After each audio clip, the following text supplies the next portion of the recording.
Hello guys, আমি তিয়াশা আজ নিয়ে চলে এসেছি তোমাদের জন্য কড়াইশুঁটির পরোটা নিয়ে।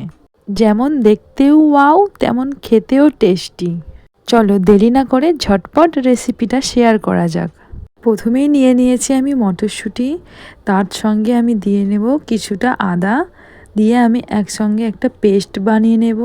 তো প্রথমেই কড়াইশুঁটির পুরটা রেডি করার জন্য লাগছে আমার এখানে কিছুটা তেল, তাতে দিয়ে দিয়েছি সাদা জিরে এবং দিয়েছি মৌরি। তারপরে আমি দিয়ে নেব পেস্টটা। এর কাঁচা ভাব চলে গেলেই আমি দিয়ে দেবো স্বাদ মতো নুন এবং বেসন।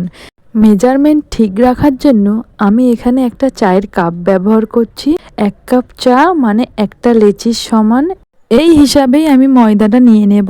তারপর এতে লবণ এবং একটু চিনি আমি অ্যাড করে দিলাম। তারপর আমি জল দিয়ে মাখিয়ে নেব ডোটা। ভালোভাবে মাখানো হয়ে গেলে এর ওপরে আমি একটু তেল মাখিয়ে নেব। তারপরে আমি ঢাকা দিয়ে কিছুক্ষণ রেস্টের জন্য রেখে দেব। এই রকম আরও নতুন রেসিপি জানতে আমার চ্যানেলটা সাবস্ক্রাইব করে নাও বন্ধুরা। পরোটার সাইজের লেচিগুলো কেটে নেব। মটরশুঁটির পুরটা আমি এভাবে সমান ভাগে ভাগ করে নিয়েছি যাতে সমানভাবে পুরটা পড়ে। তো আমি এভাবেই পুরটা দিয়ে রেডি করে নিলাম। তারপরে আমি বেলে নেব। বেলে নেওয়ার পরে আমি কড়াইয়ে দিয়ে দেব।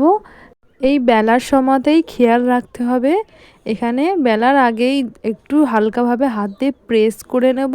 পরোটার আকারে আমি গোল করে বেলে নিলাম। তারপরে আমি এখানে সেঁকে নেব। এই সেঁকার কাছে এই গোড়া একটু খুন্তি দিয়ে হালকাভাবে প্রেস করতে হবে যাতে ধারে কাঁচা না ভাবটা থাকে। এভাবে একটু তেল ছড়িয়ে নেবেন, কেউ বাটারও অ্যাড করতে পারেন বা ঘি দিয়েও করতে পারেন। এইভাবে খুন্তি দিয়ে আমি সুন্দর করে হালকাভাবে ধারগুলো